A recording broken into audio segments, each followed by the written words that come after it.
দুদিনমান ফেচবুকত দেখিবলৈ পালোঁ, কিমান দূৰ সত্য মই হ'লে নাজানো।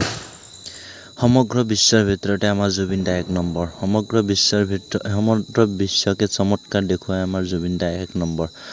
ডিজিটেল আন্দোলন ফেচবুকত #জাষ্টিচ ফৰ জুবিন গাৰ্গ। সমগ্ৰ বিশ্বৰ ভিতৰতে এক number #justice for Zubeen Garg.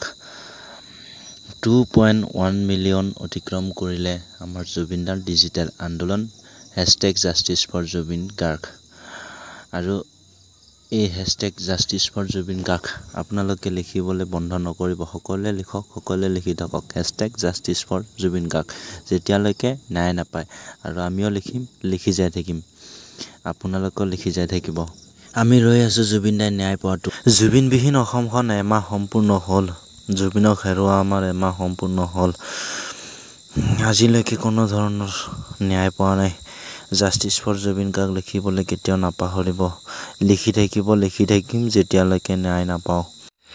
Durga Puja গ'ল জুবিনবিহীন, কাতি বিহু গ'ল জুবিনবিহীন, আৰু আজি দেৱালী জুবিনবিহীন। আমি শান্তিত থাকিব পৰা নাই। আমাৰ যদিও ফূৰ্তিৰ দিন আমি ফূৰ্তি কৰিব পৰা নাই।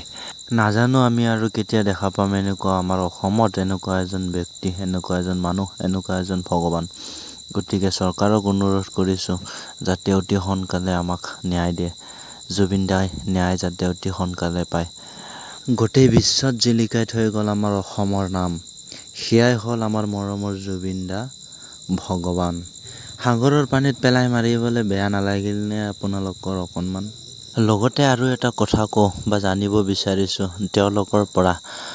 যেতিয়া জুবিন দা আমাৰ হেৰাইছিল, যেতিয়া জুবিন দা মৃত্যু হোৱা বুলি ঘোষণা কৰিছিল আৰু সমগ্ৰ অসমত যেতিয়া বিয়পি পৰিছিল জুবিন দা আৰু নাই, তেতিয়া কিন্তু আমি দেখিছিলোঁ অসমৰ কিছুমান ক্ৰিয়েটাৰ, কিছুমান ইউটিউবাৰ একলগ হৈ যেতিয়া এখন আলোচনা কৰিছিলে। সেই আলোচনাত আমাৰ অসমৰ ৰাইজক, যিখিনি আমাক উৎসাহ যোগাইছিল বা কিছুমান কথা কৈ আমাক যিখিনি উৎসাহ দিছিল, আমাক সাহস দিছিল, কিন্তু সেই সাহস বা সেই উৎসাহ আজি ফেচবুকত অলপ হ'লেও আমি কমকৈ দেখিবলৈ পাইছোঁ। যিখিনি মাত মাতিছিলে প্ৰথম অৱস্থাত সকলোৱে লগ লাগি, ক্ৰিয়েটৰ, ইউটিউবাৰ সকলোৱে লগ লাগি যেতিয়া সেই বৈঠক কৰিছিলে, সেই বৈঠকত যেতিয়া আলোচনা কৰি, সেই বৈঠকত কিছুমান কথা যেতিয়া কৈছিলে, আমাৰ এটা সাহস আছিল, আমাৰ উৎসাহ পাইছিলোঁ আমি যে জুবিন দাৰ বাবে এওঁলোকেও লাগি আছে।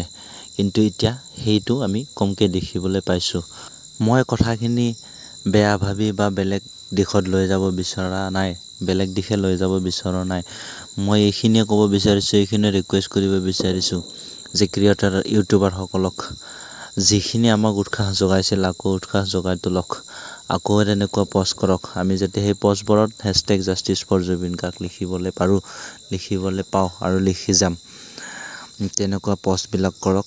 অসমৰ ৰাইজে যে কমেণ্ট কৰিব, অসমৰ ৰাইজে #জাষ্টিচ ফৰ জুবিন গাৰ্গ লিখিব।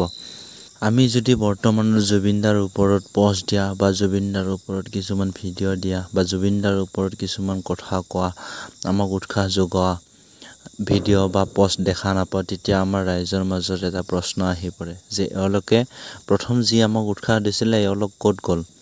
এতিয়া সেই প্ৰশ্ন ফেচবুকত ৰাইজৰ মাজত চলি আছে, ট্ৰল হৈ আছে।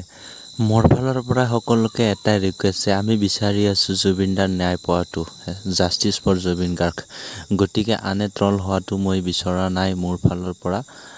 আমাক প্ৰথমে লাগে জুবিন দাৰ ন্যায়, আমি প্ৰথমে পাব লাগে জুবিন দাৰ ন্যায়।